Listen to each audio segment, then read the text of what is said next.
On today's show, it's the highly anticipated Locked On Senators 2024-25 end of season award show. We've got everything from funniest moments, take of the year, and the most valuable player for the Ottawa Senators.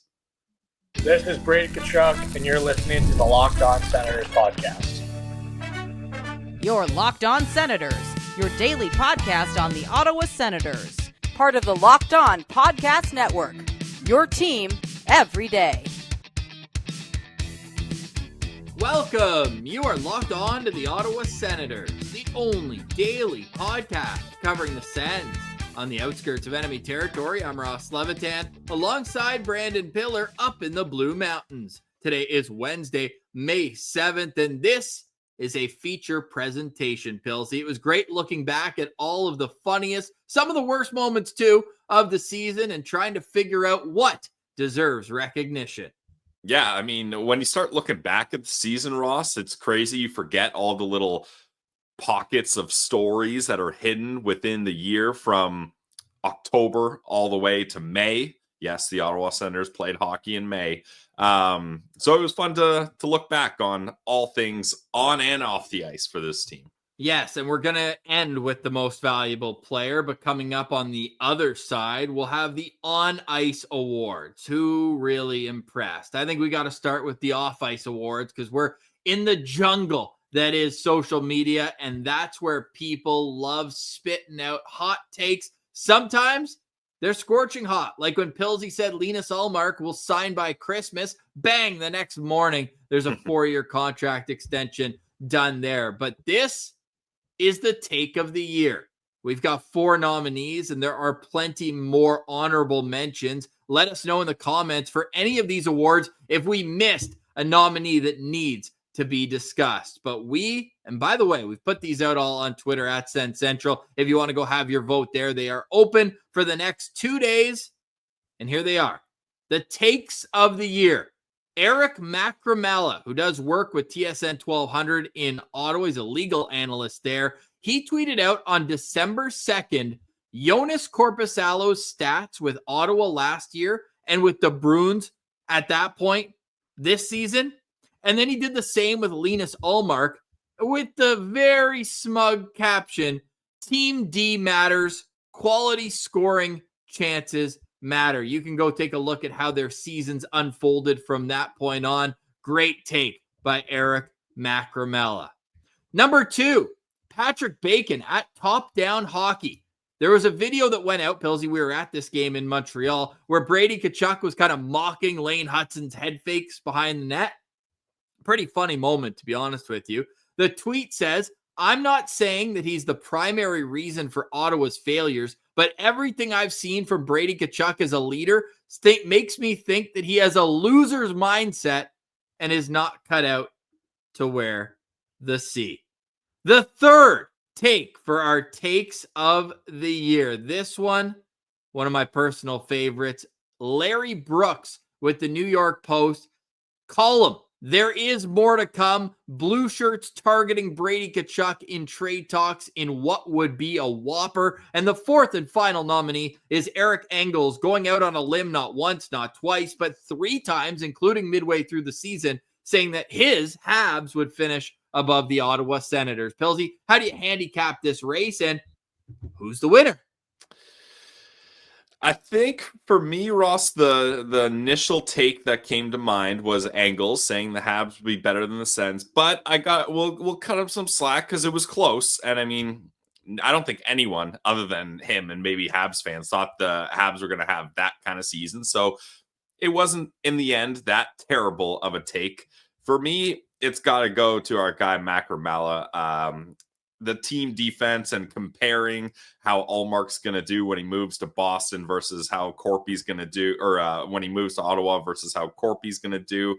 And then you look at how Jeremy Swayman did, who was supposed to be the top of all 3 of these goalies, or at least in the Boston Bruins' eyes, he's the one they kept and signed to a massive extension, finishing with a 311, 892 season, while Ullmark, little better than that. Let's just say that. Well, that's why this tweet is so funny, because it was made on December 2nd, and Ullmark had just started to really turn his season around at that point. He had that unreal game, remember, in San Jose where he made 36 saves and they won 4-3. And then the night before, he had a decent showing against the Anaheim Ducks. They lost in a shootout. He had a .912 save percentage. So Ullmark had already started to figure it out at that point. But from when the tweet was made through the end of the year, Linus Ullmark had a .918 save percentage with a 27-1 record. So this is an absolute slam dunk for take of the year because, and we're pulling up, if you're watching on YouTube, you can see the stats that Matt Gramella is referring to on December 2nd. What was Korpisalo's save percentage since that tweet? .886, and he had 6 wins in 18 games. So not a math guy, but Eric Macramella, you have won take of the year. Congratulations, sir. That is very impressive to do. Let's move from funny takes to funny moments. Pilsy, you've got our nominees for the funniest moment of the season. Yeah, so a lot of these are goalie related. Hashtag goalie friendly show. You got the Forsberg Ullmark carousel. You go to Twitter, check out the video that Ross posted, because you might need a little context with this one. But Forsberg was having some issues with his skate. He has to come off the ice, go to the bench. Ullmark has to come in, make a big save for, 17 seconds? Correct. And then something happens to Forsberg again, and he has to leave, and Ullmark has to come back, and then Forsberg ends up coming back into the game. Like, it was just crazy. And one of the changes happens on an icing. Noodles is doing the game, and he's like, wait, it's an icing, but they can change their goalie here? That's kind of weird. So that was a weird one that I think a lot of people forgot, myself included. Then you've got Tim Stutzla's buzz cut heater. Ross and I know that one very well, and listeners of the show followed along with that story. You got the e-bug emergency sprint. I'm blanking on the guy's name, Ross. Do you have it handy? Zach Dietz. Yeah, he was running down the highway with this goalie gear trying to get to the game. That's dedication right there. And then one of Ross's all-time favorite moments. Ross, I'll let you handle the last one here. Oh, Tristan Jarry post-game after the Ottawa Senators took care of the Penguins, and it was the Drake Batherson goal, just standing back door. It just hit him, and Jarry says it's not part of hockey. He doesn't believe it's part of hockey. It's almost impossible to stop. That's just an amazing clip. So thank you to Tristan Jarry. I don't think that's the winner, but it certainly had to be mentioned. Janny had a couple of good ones too for us. One of them being that the lights went out in the game. Remember, the power went out in the St. Louis game briefly, and then Ottawa won 8-2 in that game. She also mentioned that for the Hamburglar game when we were at, remember someone threw a hamburger on the ice? So that's funny. Claude Giroux then shoots it at the Hamburglar so he can pick up and walk off the ice with it. So those are some cool moments throughout the season as well. But the winner is... You tell me. Oh, I get to pick the winner for this one? Yeah. The funniest moment this season has to be the emergency backup goalie. Okay. He found out Agreed. at 5:50 p.m. that he was needed at the rink because Anton Forsberg was hurt. So Dietz and his girlfriend decided the best bet, they were stuck in traffic, was to run. Now, Muggers_hockey tweeted out a video of the goalie running. He's got his bag over one side, his pads over the other, and he's wearing a Josh Norris jersey just to top it all off. So that has to be the funniest moment of the season. And it's also the most unique one as well. Yeah, absolutely legendary stuff. I feel like some beer league goalies can relate to that. You know how much your team relies on you, and if you're late, you don't want to make them play 6-on-5 without a goalie. You're hustling to the rink, but to get out and run to an NHL game as a goalie, and if you've ever done it, carrying your bags and your pads, that is no easy feat to get a trot going, to get a little speed going, because the bag's heavy, the pads are bouncing around. So that's dedication. It needs to be rewarded. Yeah, I think that's hilarious. So shout out to Ottawa GG's goalie, Zachary Dietz. You have won the funniest moment of the season, according to us here on Locked On Senators. My second one would probably have been the Forsberg one. I just think that's so funny. And the fact that Ullmark had to make a big save during the 17 seconds when he came in. Then Forsberg came back for a minute and a half. Then Ullmark came in for 4.5 minutes. Like, it was literally like goalies were doing line changes like players. Yeah, it was crazy. And speaking of the lights going out, was the lights going out against the Leafs? Was that this year or last year? Remember? I was at that game. Okay. Yeah, that was 2 years ago. That's the last time the Leafs have beat the Sens in the regular season. Yeah, that was all time because Leafs fans tried to say that was the Sens cheating because I believe the Leafs were on a power play and they had the puck in the O-zone. And yeah, the Senators arena staff is like, let's take this into our own hands. Quick flick of the light switch there. And not this season, but an all-time funny moment too was it in Arizona or where was it when Joonas Korpisalo had the sun in his eyes and he literally couldn't see? He's going like this because the sun is directly in his eyes. Obviously not this season, but that one always cracks me up. Like, what a league. Oh, what a league indeed. And another honorable mention for this year is Tim Stützle's goal against the Detroit Red Wings, where Brady Tkachuk was, let's call it roughhousing with Lucas Raymond. It was a full-on like assault. Rolling that was tackle. Assault.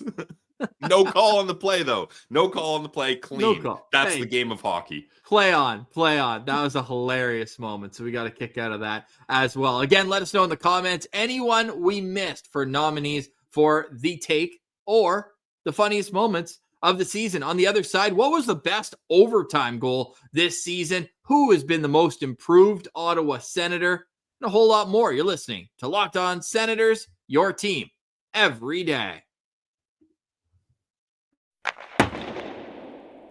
Today's episode is brought to you by our friends over at Wonderful Pistachios. Are you looking for a snack that's both delicious and nutritious? Well, crack into a good source of protein with Wonderful Pistachios. Pistachios are one of the highest protein nuts. Each 1 ounce serving gives you 6 grams of protein. That's 10% of your daily value. Plus, they're packed with fiber and better for you unsaturated fats to help keep you feeling fuller longer.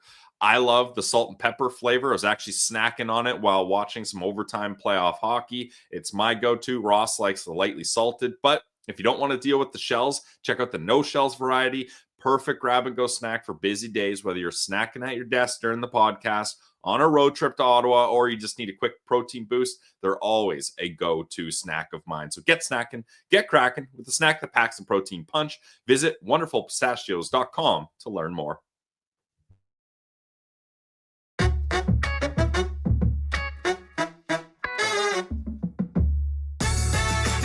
All right, Pillsy, welcome back to the Locked On Senators 2024-25 year-end award show. And we've got all these nominees up on Twitter with videos if you want to get a reminder of what these moments were at the time. So, funniest moment of the year, take of the year, those are in the rear view mirror. Now let's get into the on-ice portion of this show. Hashtag goalie friendly show. Let's start off with goalie of the year. Now on Twitter, I put out a poll with all 4 goalies that played for the Ottawa Senators this season. I think it's pretty clear that the options are down to 2, and it's a very tight race according to the citizens. Linus Ullmark, Levi Merilainen. You could also vote for Anton Forsberg or Mads Søgaard. Søgaard won a game this year, that wild 8-7 win over the LA Kings. His only other start was when I was boots on the ground in Winnipeg. They were up 2-0 and then lost 4-2. That's enough of my frustrations from that night, being a loser walking out of that building. Who is the winner of goalie of the year? Well, Ross, Anton Forsberg and Mads Søgaard both received 0% of the votes, so it is a 2-horse race here. And it's close. At time of recording, 11:18 here. Linus Ullmark with 50.4% and Levi Merilainen with 49.6%. So that's about as close as it gets. But it's got to be Linus Ullmark. I know Levi Merilainen, it's perfectly fair to say he saved the season, and he was phenomenal. In 11 starts, he was 8-3-1, 199 goals against, 925 save percentage, and 3 shutouts. But the Ottawa Senators for years needed a number one goalie that's going to provide at least average goaltending and have a winning record. And they got that with Linus Ullmark, who finished with 43 games started, 25 wins, 14 losses, 3 overtime losses, 272 goals against, 910 save percentage, and 4 shutouts. It's having a guy play over 40 games and finish with a 910 save percentage, Ross, that is just so refreshing for Ottawa Senators fans. So I know Levy was a big part of this, and he deserves this close of a race. But without Linus Ullmark, think about some of the stretches he had. He had some insane stretches, like before he got hurt.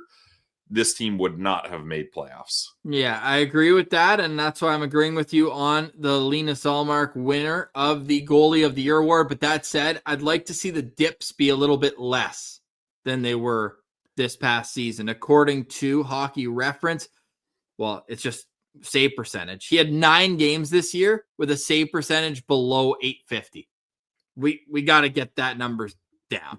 But then, I mean, like the highs were high and lows were low, Ross. Like, how many games did he have where he had a save percentage above like 925 or 930? Probably a bunch of them. I mean, he had 4 shutouts. Yeah, he had 27 quality starts where the save percentage was higher than his save percentage for the season. Yeah. So, no, he was good, but let's put it this way. Last year, he had 39 starts. This year, he had 43. Obviously, last year was at the Bruins. He had 26 quality starts last year versus 27 this year. Again, in 4 more starts. But he had 6 more games with a save percentage below .850. So that just needs to be cleaned up a little bit. That's all. Team defense matters, Yeah. Ross. That's something you should be aware of. Yeah. Well, I wonder how many of those bad games were early on in the season too, because like the Philly game jumps right off the bat where he let 5 goals on 19 shots in. That was tough. Or the game against Vegas where he let in 5 on 27. Yeah, the Montreal game, second of the year, that was not a good one for him. Yeah, never let in more than 5 goals in a game though this season, but still did allowed 5 goals in a game 6 separate times through 44 games played. But still, there's just not enough of a sample size for Levi Merrilainen. That said, he was unreal. You know, his last game this season was a shutout against Minnesota. And then they sent him down. Yeah. Thanks. But 6-0 win. Yeah, he had some unreal games. Like his only stinker was the game where nobody showed up. And I don't even think he started that. I think he was against just Edmonton, right? No.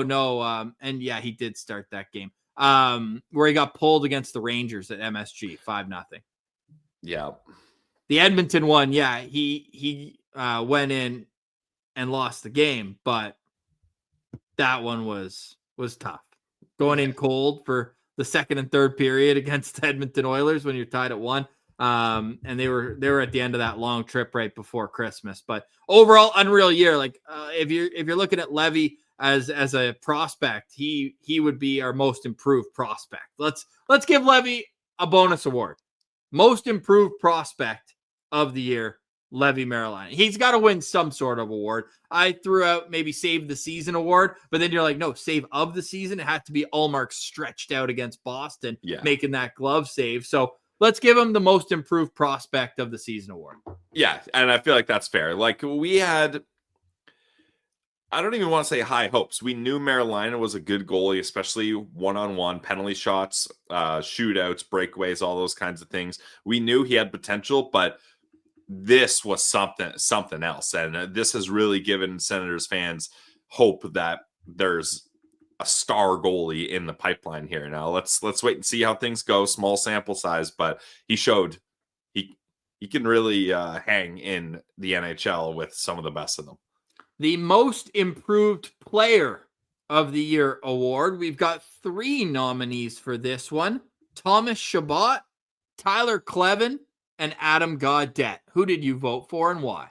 Well, first off, I just want to air out my qualm with this one, Ross, and we'll see what the people think. But you texted me saying let's do a most improved player, so I was looking who from this season started off the season poorly, but then finished off the year well. And you said no, we're going year by year. So I just want to see when people think of most improved, are you thinking season over season or from the start of this season to the end of the season? I'm curious how people go there because that's where I went. But then if we're doing it year over year, honestly, I didn't think there was that many good candidates when you put it that way. Like a lot of the Senators had, I don't want to say down years, but they didn't improve on their seasons. Like I'd say they improved defensively, but it doesn't jump off the page. that's the thing. Yeah. Certainly defensively with Travis Green's new structure being brought in, this team got tighter defensively, but overall it was kind of hard for me to pick. Our three nominees are Thomas Chabot,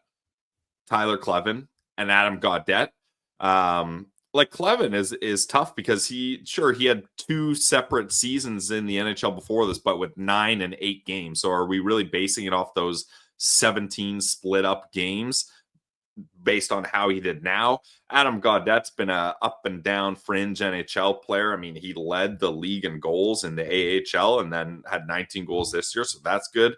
And then Tom Chabot, he's had better career years overall, but compared to last year, he certainly improved. So I guess I would go Chabot, and mostly because it was such a disappointing season for him last year where he didn't really find his way. Only 30 points, mind you, only played 51 games, but this year he plays 80 games and gets 45 points, and most notably a plus 17. Him and Nick Jensen really found their stride there. First time in Thomas Chabot's 9-year career that he's a plus player.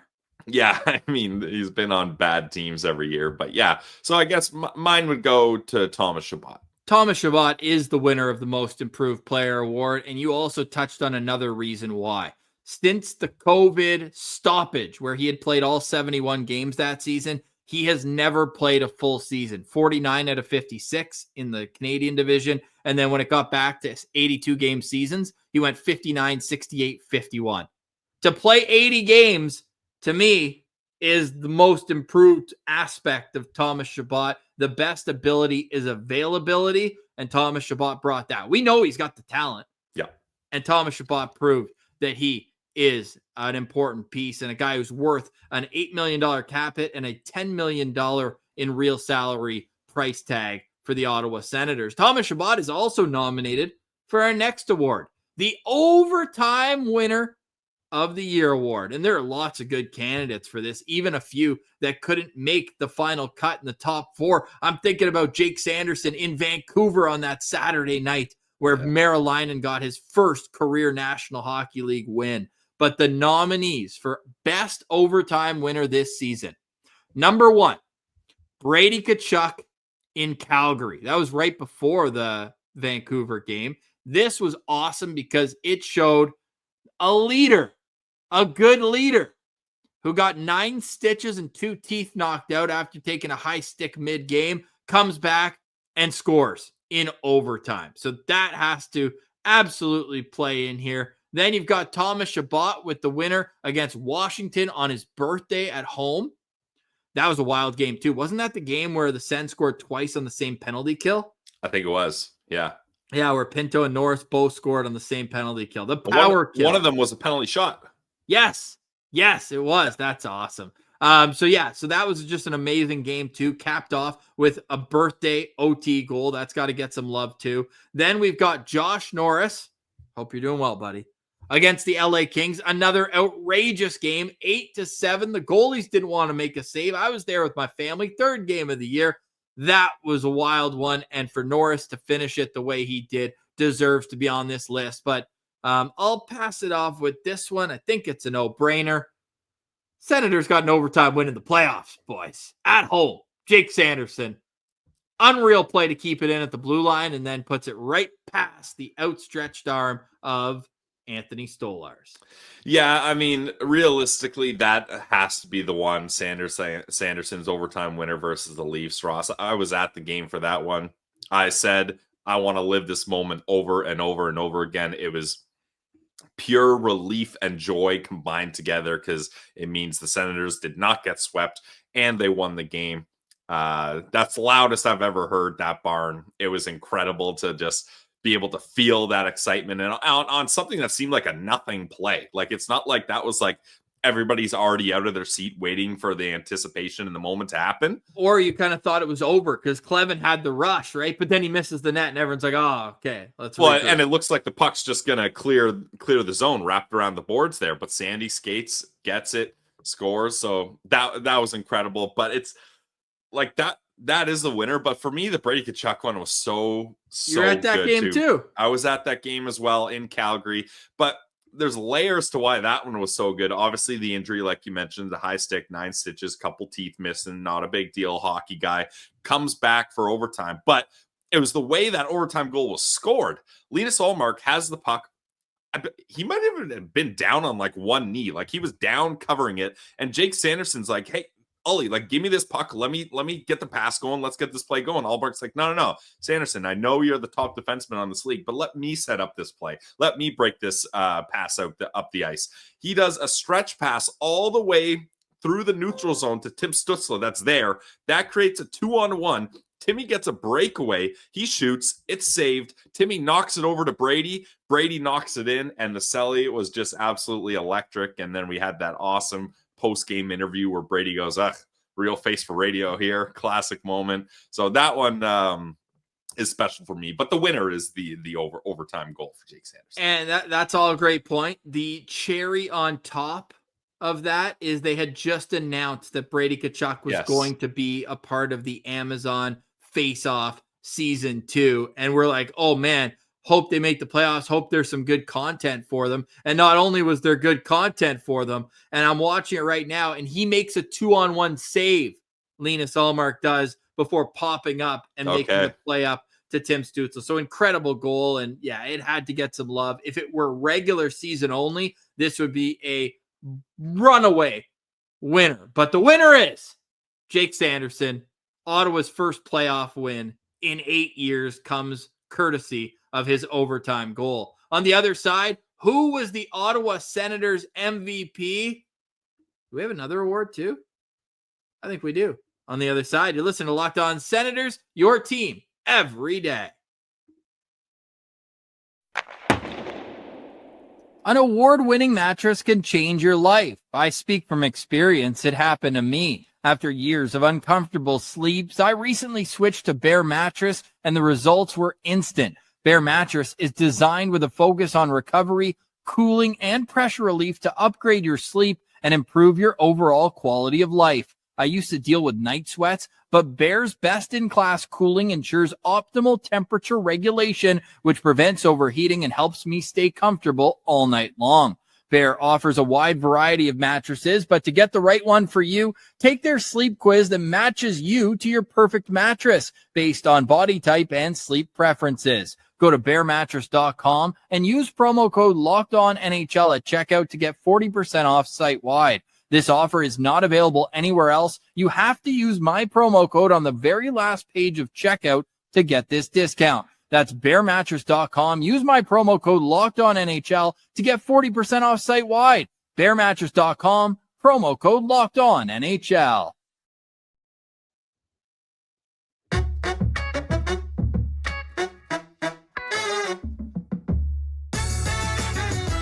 All right, Pillsy, it is our Locked On Senators award show here, and we will be happy to get any feedback on what awards you think. Like, let us know the winners for each awards. I'll put in the comments what awards are available. I want to hear from you who you think deserves to be the winner. Let's add one here.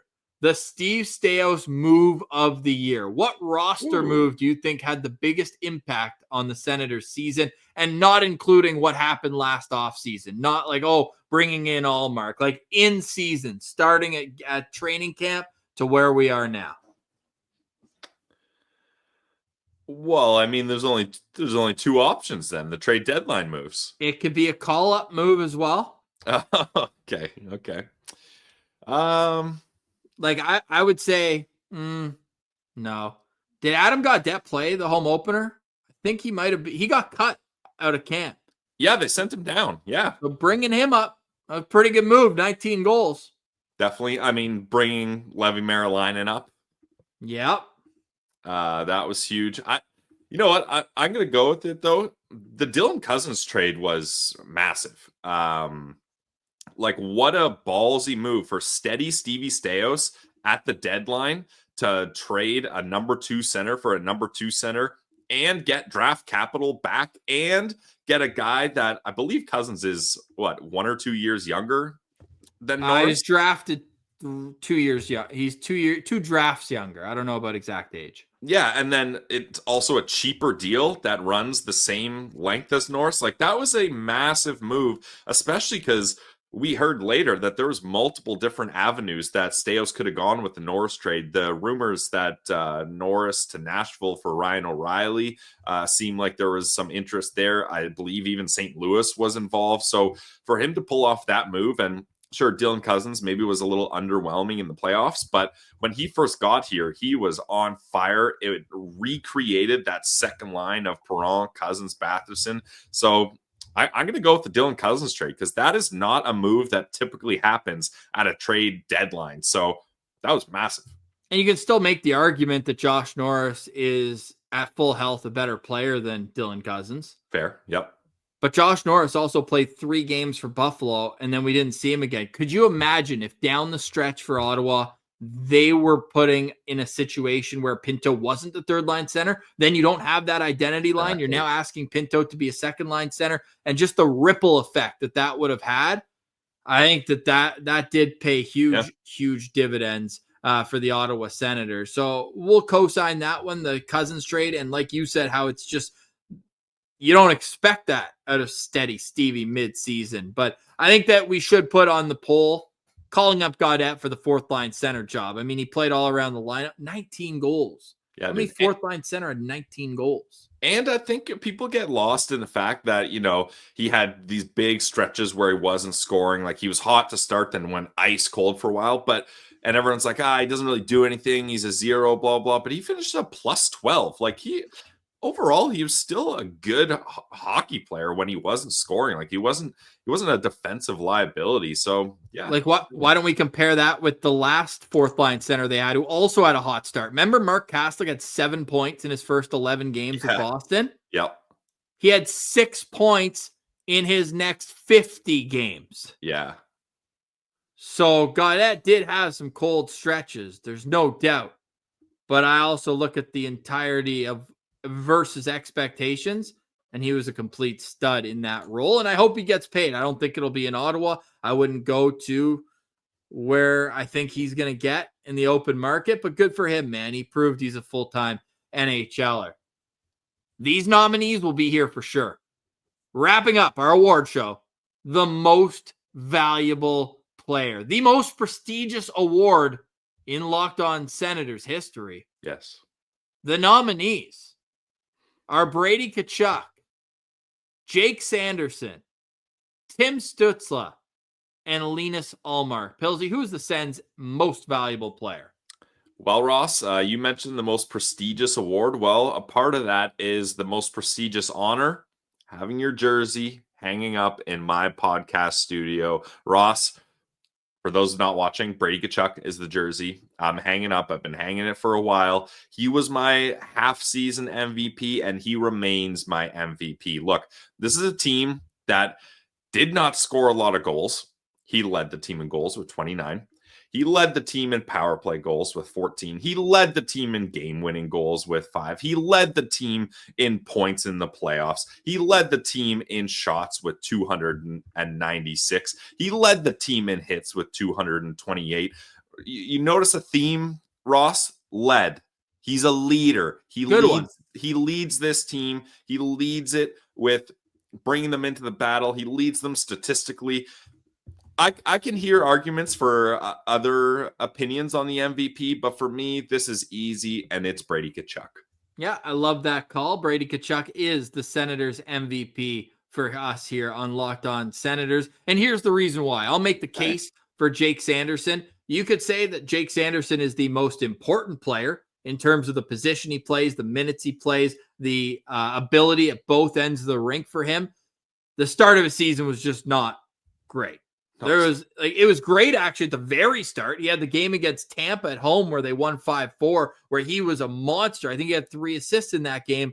But when Zub got hurt and he was paired with Travis Hamonic, there was a big dip through November, and that part of the season is where the Ottawa Senators struggled the most. So in terms of the correlation between team success and player success, I think Jake Sanderson might have more an impact on that, just how much puck possession he carries within a game. But value and importance, although similar, are not exact. That's where I stand with that. Obviously, Dash 14 doesn't look great, but I've mentioned it on this show. The on-ice shooting percentage at 5-on-5 for Jake Sanderson is the second lowest among every single defenseman that played 500 minutes this season in the entire league, and he played over 1,000. So it was dumb luck at some point. Rasmus Andersson was the only guy with a lower on-ice shooting percentage when he was out there this year. But Jake Sanderson, a 19-point improvement offensively. Defensively, just so sound. He doesn't turn 23 until July. Like he's going to be in this conversation for years to come. I think he, especially in the playoffs, made it known that he's going to be a superstar in the league, which brings me to Timmy Superstar. Stützle, bounce back year from him in terms of 6 more goals, played all 82 games for the first time in his National Hockey League career, still needs to be quicker on deciding when to shoot the puck in the offensive zone. If he does that, he can get back to 30 plus goals, and then he will be right there in the conversation. But he also was a minus player in each of his first 4 seasons. He finishes this year even as well. So talk about leaders. Tim Stützle led the team in even strength goals this year at 19. So these are all valuable players. It's the lottery, boys, but those are just my arguments for the finalists because Brady Tkachuk is definitely the guy. And let's not forget for Tim Stützle, his 14-game buzz cut heater where he was on a 14-game point streak where he got 20 points during that stretch. So Timmy had his moments and Timmy had a good season, but yes, he's got to find a way to get back to 30 goals. And if he shoots the puck more, he can easily do that. Easily. Let us know in the comments your thoughts on our 2024-25 award show. We're also just kind of treading water right now, waiting for Steady Stevie to come out with a Claude Giroux extension. But if it doesn't happen by tomorrow, we will be projecting the pending UFAs for this team. Not only in Ottawa, but Belleville too. We've been in touch with some people who watch the games regularly in Belleville, who should be back, who's close enough that you really want to get another look at them, and who is it time to just say thanks, but no thanks. Good luck with your future endeavors. But obviously, we're going to be focusing a lot on Claude Giroux's contract, looking at comparables and a whole lot more. Then Friday, we'll look at the restricted free agents in especially Fabian Zetterlund, Tyler Kleven, and Levi Merilainen. If you missed it yesterday, we discussed the most important to-dos on Steve Staios' list and the re-signing of Nicholas Matin-Palo. Pilsy, any final thoughts on today's show? Final thoughts for me, Ross, is we have a new NHL team name in the league. The Utah Hockey Club is now known as the Utah Mammoth. Overall, I like it, Ross. The logo with the mammoth looks cool with the mountains in there. The black, blue, and white has a good look to it. My one qualm, though, is their white jerseys. They decided to stick with just Utah written diagonally on it. One of my biggest pet peeves ever. I hate all jerseys where it's just a diagonal letters of the name. Like everyone loves the iconic Rangers and Penguins where it just says it diagonally. I hate it. Lazy, lame, can't be doing that. You had a chance to do something a little bit more fun, and you stuck with that. So that's my one qualm. But overall, Utah Mammoth, good name. Apparently, they might be bringing woolly mammoths back to life, some Jurassic Park stuff. So That's good timing for the Utah Mammoth to figure it out. Wait, are you serious? I think so. I think I heard about that. No, they're not. You can't bring back an extinct species. This is a deep dive. They brought back dire wolves. Really?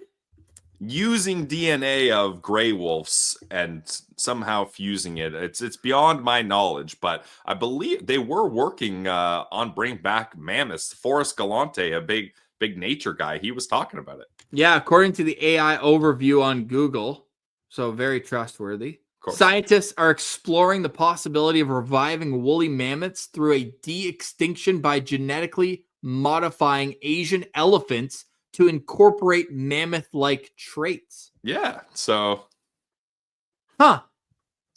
There's some ethical concerns and uncertainties that you can read up more on the internet. I like the tusk in the U as the alternate logo, though. We're pulling it up on YouTube. I like that. Yeah, it's cool. Yeah. So I like that they finally picked a name. I did not want them to keep going with Utah Hockey Club. So, some people are like, oh, hockey club, that's kind of like unique. And it's like, it's got that soccer vibe to it. But you got to have a nickname and a logo, especially as a new team in a growing market. You gotta really plant yourself there. And I would have preferred Utah Yeti, but I think the Yeti drink company that does the mugs, I think they shut that one down. Yeah. All right, well, you learn something new every day here. I didn't know Mammoths were making a comeback. Like, hopefully the Senators are making a comeback, man. I miss Sens hockey. That's my final thoughts. Yeah, I know. It's too bad, man. We got contracts to get to, though, and Steve Staios clearly showing that he's not going to wait for everything, already making a minor move in re-signing Nicholas Matin-Palo. We are getting towards the best time of the year. Draft, free agency, player movement, everything to go with all that. Everybody has cap space with the cap going up as much as it has. It's going to be an awesome offseason here on Locked On Senators. We've already touched base with some big interviews, but we're going to save those for July and August. We always do interview season here on the show. We'll maybe sprinkle in a few here and there, but we've got our reviews, our exit interviews, if you will, for all the players in about a week time. And then we'll get into our NHL draft rankings. I saw The Athletic put out their first mock draft today, so maybe we'll touch on that tomorrow as well. But for today, we say goodbye. Thank you so much for watching, listening, liking, engaging, and being a part of the show. It means a lot to us. Go have your vote on our season end awards on Twitter at Sens Central. If you like the show and watching on YouTube, hit the thumbs up below. If you really enjoyed it, go to your favorite podcast platform, leave a 5-star review. It really does help us grow the show. For Brandon Piller, I'm Ross Levitan. This has been another edition of the Locked On Senators podcast, your team every day.